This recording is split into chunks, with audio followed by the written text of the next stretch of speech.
Welcome back student. आज की जो लेक्चर होगी वो एक न्यू चैप्टर पे बेस्ड होगा और उस न्यू चैप्टर या न्यू लेसन का जो नेम है वो कंपोनेंट्स ऑफ फूड। ठीक है, what you call the title of the lesson? Components of food. Okay, what components of food. Student, आप नेम तो याद हो गई होगी कि लेसन सेकंड क्या है, कंपोनेंट्स ऑफ फूड। अगर मैं इसमें अलग अलग वर्ड को सेपरेट करके बात करूं और सबसे पहले मैं आपसे बात करूं कि are you know about the food, then I hope you can be fully reply this answer. आप इसको पूरी तौर से रिप्लाई कर सकते हैं कि फूड क्या है। Anything you eat are edible things, edible things are known as food which provide us energy। ठीक है, इसीलिए तो हम लोग उसको लेते हैं, ये फूड है। अब आते हैं जो फूड लेते हैं उसमें जो चीज होती है, जो कुछ भी होता है उसको हम कंपोनेंट्स बोलते हैं। क्या बोलते हैं स्टूडेंट? कंपोनेंट्स। तो अब आप समझ पा रहे होंगे कि जो हम फूड लिए वो फूड में कुछ ना कुछ चीजें इन्वॉल्व होती है। मतलब अगर हम समझाना चाहें आप लोगों को कि आप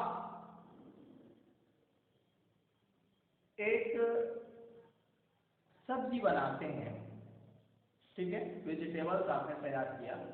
वेजिटेबल्स तैयार करने के लिए मैं आपसे कहूँ कि उस वेजिटेबल्स में क्या क्या कंपोनेंट्स हैं, तो आप बोलेंगे जिसकी भी वेजिटेबल बना रहे होंगे। सपोज करिए कि आपने लेडीज फिंगर का वेजिटेबल्स बनाना है, तो सबसे फर्स्ट एक कंपोनेंट हो गया लेडीज फिंगर का होना नेसेसरी है। फिर उसमें स्टूडेंट आप सब स्पाइसेज ऐड करेंगे, ये भी एक कंपोनेंट हो गया। उसमें आप साल्ट ऐड करेंगे फॉर टेस्ट, ठीक है, तो साल्ट भी एक कंपोनेंट हो गया। ठीक है ना, तो इस तरह से उस वेजिटेबल की कंपोनेंट्स हो गए। वैसे ही हम लोग जो भी फूड लेते हैं उसमें डेफिनेट कंपोनेंट्स होते हैं। ठीक है, उन्हीं कंपोनेंट्स को इस चैप्टर में सीखना है हम लोग को मुख्य रूप से। और फिर हम लोगों को ये जानना है कि जो फूड लेते हैं उसमें जो कंपोनेंट्स हैं वो क्या क्या है।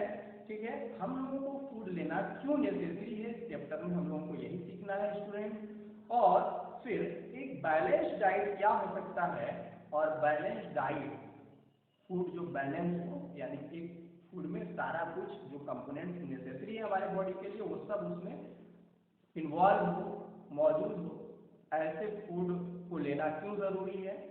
और फिर अगर हम बैलेंस डाइट नहीं लेते हैं तो व्हाट हैपेंस, क्या होगा मेरे बॉडी के साथ। ठीक है, ये सारी चीजें यानी सब डिजीज के बारे में भी पढ़ना है, किस चीज को हम नहीं लेते हैं तो उससे रिलेटेड हमसे हमारी बॉडी में कौन सी डिजीज हो जाएगी। ठीक है, अब बात हम लोग करते हैं स्टूडेंट इंट्रोडक्शन का। क्या चीज का? इंट्रोडक्शन का। इंट्रोडक्शन की अगर हम लोग बात करें तो हम लोग रीजन वाइज देखेंगे, तो हम देखेंगे कि अलग अलग टाइप के जो फूड होते हैं उसको लोग खाना पसंद करते हैं। जैसे अगर हम लोग नॉर्थ इंडिया में चले जाएं, मतलब हम लोग भी नॉर्थ इंडिया में आते हैं, ठीक है, या और आप नॉर्थ में चले जाएं, या इसको हम अपने यहाँ भी लागू करके देख सकते हैं। ठीक है, आप देखेंगे स्टूडेंट कि इस रीजन के जो लोग हैं वो चपाती अपने फूड में लेते हैं, वेजिटेबल्स लेते हैं, दाल लेते हैं और राइस।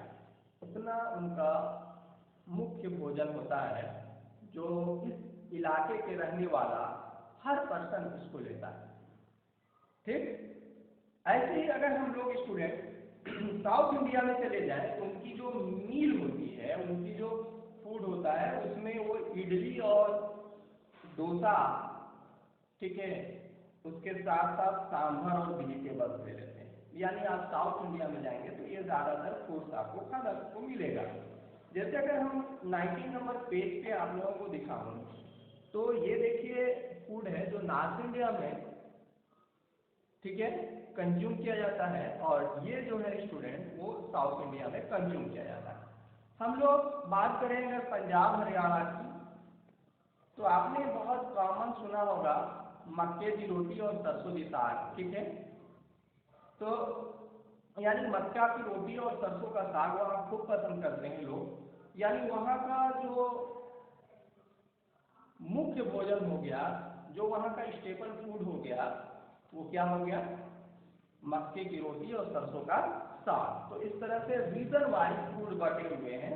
बट अब चूंकि बहुत डेवलपमेंट हो गई, तो हर जगह के लोग हर तरह के फूड बना भी ले रहे हैं। उसके लिए बनाने के लिए जो जो चीज़ों की रिक्वायरमेंट है वो उनको मिल भी जा रहा है, और उसको बना करके वो खाते भी हैं। ठीक है, बट मुख्य रूप से अगर देखा जाए, हम लोग अपनी 3 टाइम्स की जो मील लेते हैं उसमें ज़्यादातर हम लोग का जो रीजन वाइज फूड होता है वही उसमें रहता है। ठीक है, अब आता है ऐसा क्या रीजन है कि अलग अलग प्लेस के लोग अलग अलग टाइप के फूड खाते हैं। तो उस इलाके में जो चीज़ें खूब सारा मौजूद होती है, उसी के बेस पे वो अपने फूड को अपने मील में इन्वॉल्व करते हैं।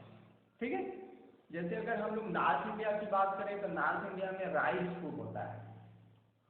ठीक है, वीट भी अच्छा खासा होता है, यानी गेहूं जिससे चपाती बनता है।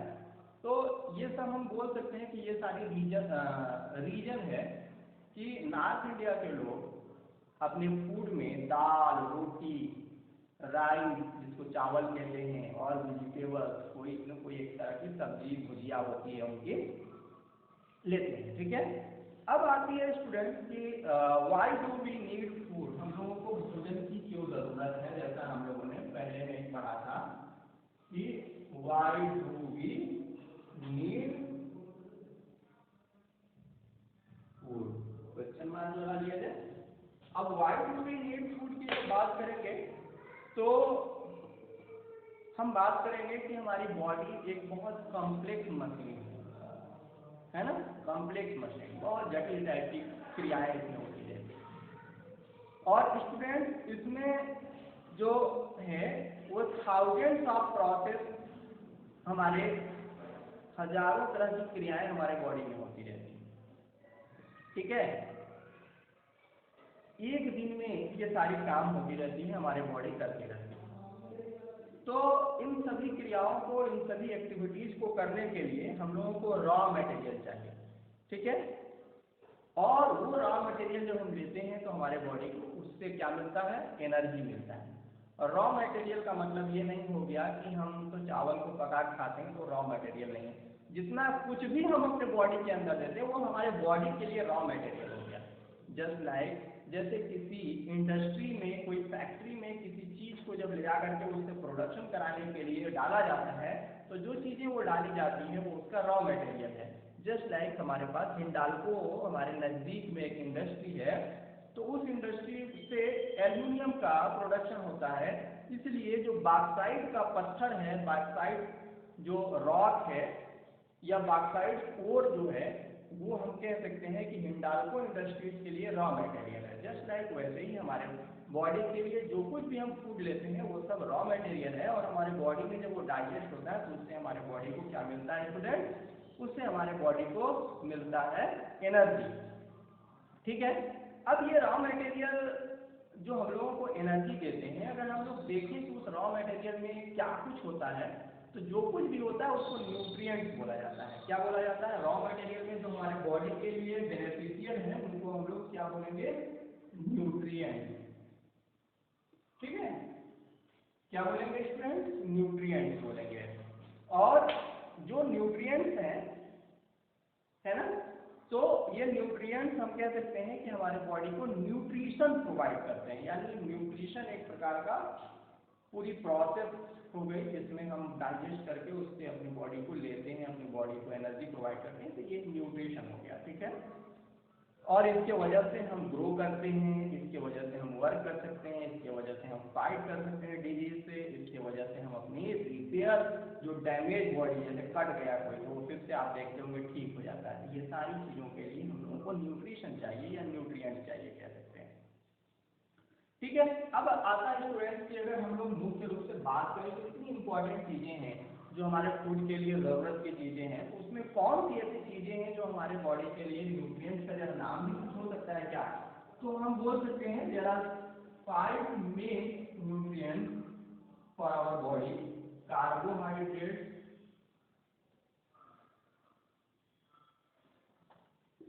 फैट,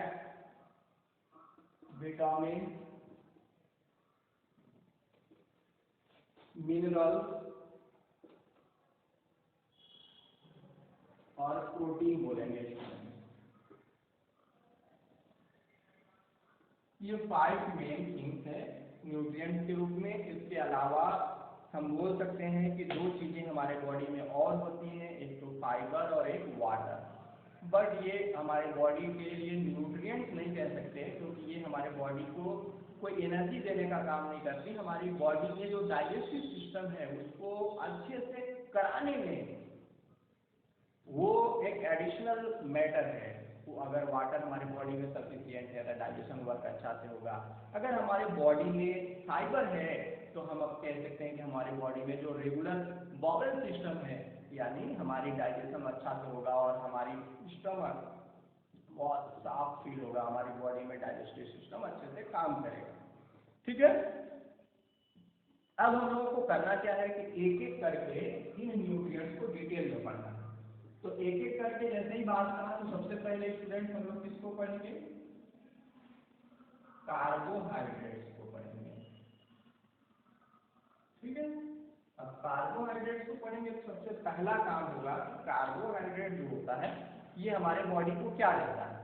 तो कार्बोहाइड्रेट जो होता है वो हमारी बॉडी को देने का काम जो करता है वो एनर्जी देने का काम करता है, एनर्जी गिविंग फूड के रूप से इसको जानते हैं। ठीक है, और जो सिंपलेस्ट कार्बोहाइड्रेट होता है वो प्लांट के, ठीक है, द्वारा बनाया जाता है, वो उसी सिंपलेस्ट कार्बोहाइड्रेट को ग्लूकोज कहते हैं। ठीक, यानी प्लांट भी ग्लूकोज का ही फॉर्मेशन करता है। ठीक है, अब आता है कि इस प्रोसेस को बनाने के लिए जो ग्लूकोज वो फॉर्म करता है उसके लिए वो क्या करता है, तो उसके लिए वो फोटोसिंथेसिस करता है। जैसा आप जानते हैं कि ग्रीन प्लांट जो होते हैं वो फोटोसिंथेसिस से अपनी फूड को खुद से बना सकते हैं। ठीक है, अब इसके बाद हम आगे कह सकते हैं कि जो ग्लूकोज होता है वो कन्वर्ट हो जाता है क्या चीज में?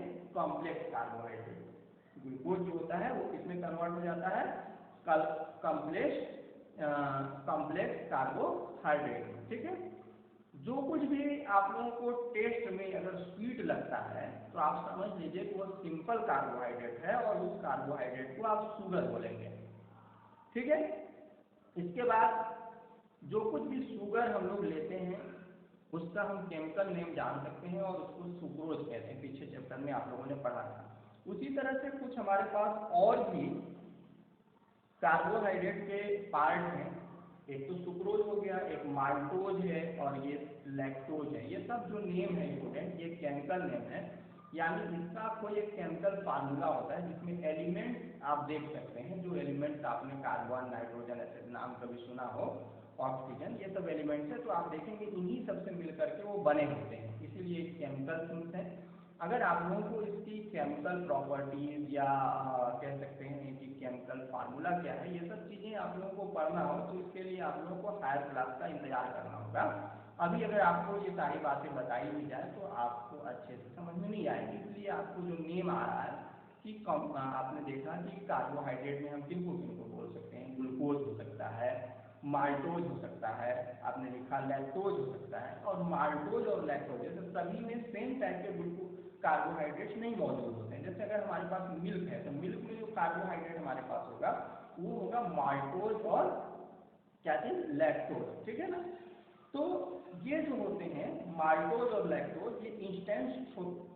ये सब instant source of energy. Instant source of energy का मतलब हुआ कि हमको बहुत जल्दी एनर्जी देते हैं। जैसे अगर हम लोग ग्लूकोज डायरेक्ट लेते हैं जो मार्केट में मिलता है, अगर उसको लेते हैं तो हमको एनर्जी ज़्यादा देता है, लेकिन हम चावल या चपाती खाते हैं और उससे एनर्जी लेने का काम करते हैं तो वो एनर्जी हमको बहुत लेट से देगा, क्योंकि उसको डाइजेस्ट होना पड़ेगा, कम से कम 5-7 घंटे लगेंगे उसको उससे एनर्जी लेने में। ठीक है ना, अब इसके बाद आता है स्टूडेंट कि प्लांट्स और एनिमल्स जो होते हैं ग्लूकोज को कन्वर्ट कर देते हैं, किसमें?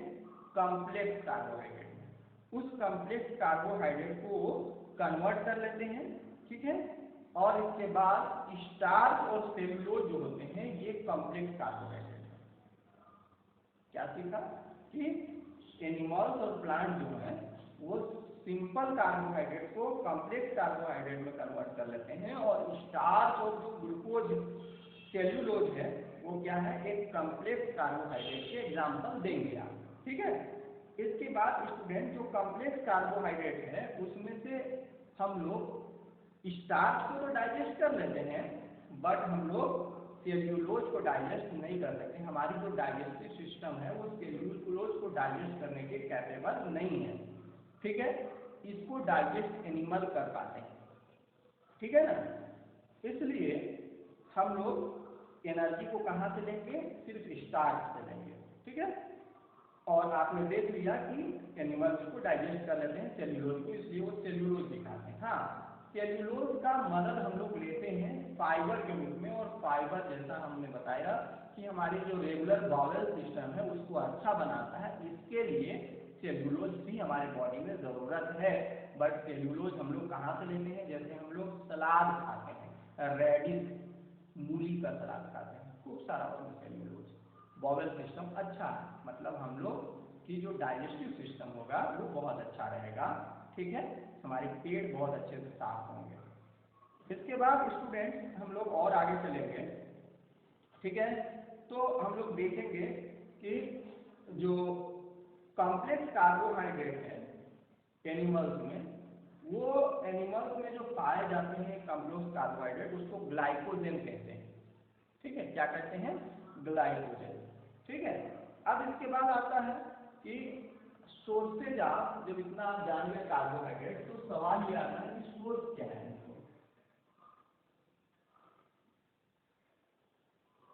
कहाँ से हम लोगों को कार्बोहाइड्रेट मिलेंगे। तो बार बार ये बातें आ रही हैं, मुख्य रूप से आपने देखा कि राइस चपाती जो खाते हैं उससे आपको कार्बोहाइड्रेट मिलेगा। फ्रूट्स भी है जिसमें आप अगर ग्रेप्स लेते हैं तो कार्बोहाइड्रेट मिलेगा, बनाना लेते हैं तो कार्बोहाइड्रेट मिलेगा, एप्पल्स लेते हैं कार्बोहाइड्रेट मिलेगा, राइस लेते हैं कार्बोहाइड्रेट आपको मिलेगा, ठीक है। हनी जो है उसका भी अगर आप लेते हैं तो गुड सोर्स ऑफ शुगर है, और शुगर खाते हैं इसका मतलब आपको कार्बोहाइड्रेट मिलेगा। स्टार्च राइस में होता है, व्हीट में होता है, ठीक है। कॉर्न जिसको मक्का कहते हैं, पोटैटो, स्वीट पोटैटो, इन सब में स्टार्च होता है, यानी इन सब को भी खाने से हम लोगों को कार्बोहाइड्रेट मिलेगा, because carbohydrate starch is a type of carbohydrate, ठीक है। इसके बाद स्टूडेंट्स हम अगर ग्लूकोज अपने बॉडी को बहुत ज़्यादा देते हैं तो ग्लूकोज हमारे बॉडी में ग्लाइकोजन के रूप में हमारे लीवर में स्टोर हो जाता है। किस फॉर्म में, ग्लाइकोजन। अगर हम अपनी बॉडी को ज़्यादा कार्बोहाइड्रेट दिए तो वो क्या हो जाएगा, ग्लाइकोजन के रूप में हमारे लीवर में स्टोर हो जाएगा, ठीक है। इस तरह से हम लोगों ने देख लिया कि कार्बोहाइड्रेट क्या है, कार्बोहाइड्रेट के सोर्स क्या है, ठीक है। अब किसी में आपको अगर केमिकली रूप से यह टेस्ट करना है कि इसमें कार्बोहाइड्रेट है कि नहीं है, तो आप उस थिंग्स को ले लीजिए और उसको कट कर लीजिए, और उसके बाद एक सोल्यूशन आता है टिंचर ऑफ आयोडीन, ठीक है। टिंचर ऑफ आयोडीन को अगर आप उस पर डालते हैं तो यदि वो if they converted into blue black, ठीक है ना, कलर, अगर वो ब्लू ब्लैक कलर में वो आइटम जिस पे डाला गया वो चेंज हो जाता है, तो आप जान लीजिए कि उसमें क्या है, ग्लूकोज, सॉरी उसमें कार्बोहाइड्रेट है। और अगर नहीं किया आप कह सकते हैं उसमें स्टार्च है, और अगर नहीं चेंज होता है तो आप कह लीजिए उसमें स्टार्च नहीं, ठीक है। जैसे अगर हमको आलू में टेस्ट करना है, पोटैटो में, कि इसमें स्टार्च है कि नहीं, तो पोटैटो को बीच से काट लिया और उसमें क्या चीज़ डाल दिया, टिंचर ऑफ आयोडीन सॉल्यूशन, जो आपको या तो स्कूल लैब में मिलेगा या फिर मार्केट में जहाँ केमिकल मिलते होंगे वहाँ से आपको खरीदना पड़ेगा, और डालेंगे जैसे ही तो वो किसमें कन्वर्ट हो जाएगा, ब्लू ब्लैक कलर में कन्वर्ट हो जाएगा। तो आप समझ जाएंगे कि ये इसमें क्या है, स्टार्च। इसके बाद स्टूडेंट अगर आप कार्बोहाइड्रेट लेते हैं तो ये हमारे वेल्थ, हमारे बॉडी के लिए बहुत अच्छा होता है, इससे हम लोगों को कैंसर से भी बचती है, ठीक है। और साथ ही साथ हमारा रेगुलर बाउल सिस्टम अच्छा होता है, और हमारे पास जो कह सकते हैं कि हाई ब्लड प्रेशर है, ठीक है ना, उसमें ग्लूकोज का लेवल अच्छा होता है, ठीक है, डायबिटीज से हम लोग बच सकते हैं। बात समझ में आ रही है? तो ये सब फायदे हैं इसके। इसके बाद आता है स्टूडेंट, एक और मैं आज आप लोगों को पढ़ा देता हूँ, ये लास्ट वाला जो है प्रोटीन। आइए हम लोग प्रोटीन के बारे में जानते हैं। प्रोटीन क्या है? तो प्रोटीन बॉडी बिल्डिंग मीन्स अगर आपके बॉडी में कहीं कट जाता है तो वही मेंटेन करता है आपके बॉडी में। कौन? प्रोटीन। प्रोटीन बॉडी को बढ़ाने के लिए बहुत ज़्यादा जरूरी है, या फिर ऐसे मदर लेडीज जिनके पास छोटे से बेबी हैं, मिल्क फीडिंग वो करा रहे हैं, तो ऐसे लेडीज को प्रोटीन की ज़्यादा जरूरत है देन अ मेल, एडल्ट मेल कह सकते हैं। तो बच्चों को इसलिए ज़्यादा जरूरत है क्योंकि उनको ग्रोथ करना पड़ता है और ग्रोथ में प्रोटीन ज़्यादा हेल्पफुल, ठीक है। इसके बाद स्टूडेंट हम कह सकते हैं कि ये हमारे बॉडी में डिजीज से भी फाइट करने में ज़रूरत है, ठीक है। इसलिए मैं बताना चाह रहा था कि छोटे बच्चों को जो ग्रोथ एज में है उनको ज़्यादा प्रोटीन चाहिए देन एडल्ट मेल की तुलना में, ठीक है ना। अब इसके बाद स्टूडेंट कि हमारे बॉडी में जो प्रोटीन है वो अगर देखा जाए तो मुख्य रूप से क्या चीज़ों से, तो मैंने कहा कि जितने भी न्यूट्रिएंट्स हैं सब के सब कोई न कोई एलिमेंट का कॉम्बिनेशन है, ठीक है। तो वैसे ही प्रोटीन भी एक एलिमेंट का कॉम्बिनेशन होगा जिसमें कार्बन होता है, हाइड्रोजन होता है, ऑक्सीजन होता है और नाइट्रोजन। ये लोग एक फिक्स प्रोपोर्शन में एक दूसरे से मिले रहते हैं, तो उससे क्या फॉर्म हो जाता है? प्रोटीन का फॉर्म हो जाता है, ठीक है। इसके बाद आता है प्रोटीन हमको कहाँ से मिलेगा। तो प्रोटीन देख लीजिए प्रोटीन के क्या फायदे हैं। प्रोटीन, ठीक है, प्रोटीन के क्या फायदे हैं, प्रोटीन का केमिकल क्या है। अब हम लोग सीखेंगे कि प्रोटीन का सोर्स क्या है। तो प्रोटीन का सोर्स ये है कि जो दाल आप लेते हैं, अरहर की दाल हो, बहुत अच्छा है प्रोटीन का सोर्स। चने का दाल भी बहुत अच्छा सोर्स है प्रोटीन का। सोयाबीन आप खाते होंगे, यह भी प्रोटीन का बहुत अच्छा सोर्स है, इसलिए सोयाबीन ऑयल में भी आप वेजिटेबल्स बना सकते हैं, प्रोटीन का बहुत अच्छा सोर्स है, ठीक है। या सोयाबीन जो डायरेक्ट सब्जी के रूप में हम लोग खाते हैं वह भी बहुत अच्छा सोर्स है प्रोटीन का, ठीक है। फिर एग भी ले सकते हैं और मीट भी ले सकते हैं, ये सब अच्छे सोर्स में जाने जाते हैं, गुड सोर्स ऑफ प्रोटीन है, ठीक है स्टूडेंट। अब हम लोगों को ये चेक करना है कि किसी भी खास आइटम में प्रोटीन है कि नहीं है केमिकली रूप से। तो उसके लिए स्टूडेंट्स उस आइटम को ले लेना है, ठीक है, और इसके बाद उसमें एक डालना है कॉपर सल्फेट सॉल्यूशन। क्या? Copper sulphate solution. Copper sulphate solution को जैसे ही उसमें आप डालेंगे वो थोड़े देर में आप देखेंगे कि वो क्या हो जाएगा, copper sulphate solution violet colour में चेंज हो जाएगा। किस कलर में? वायलेट कलर में। वायलेट समझते हैं ना कलर, तो वायलेट कलर में अगर चेंज हो जाता है तो आप समझ जाएंगे कि इसमें क्या है, प्रोटीन है, ठीक है स्टूडेंट। बस मुझे लगता है आज का जो लेक्चर है वो काफ़ी लेंदी हो जाएगा, लंबा हो जाएगा, और आप फिर देखते देखते आप में नर्वसनेस आ जाएगी। इसलिए मैं चाहता हूँ कि आज मैं अपनी जो लेक्चर है उसको यहीं पे स्टॉप करूँ, और जो नेक्स्ट रिमेनिंग पार्ट है उसको नेक्स्ट एपिसोड, जैसा कि कल ही आप लोगों का फिर से एक न्यू अपडेट आएगा जिसमें हम लोग बात करेंगे नेक्स्ट रिमेनिंग पार्ट पे। Okay, thank you.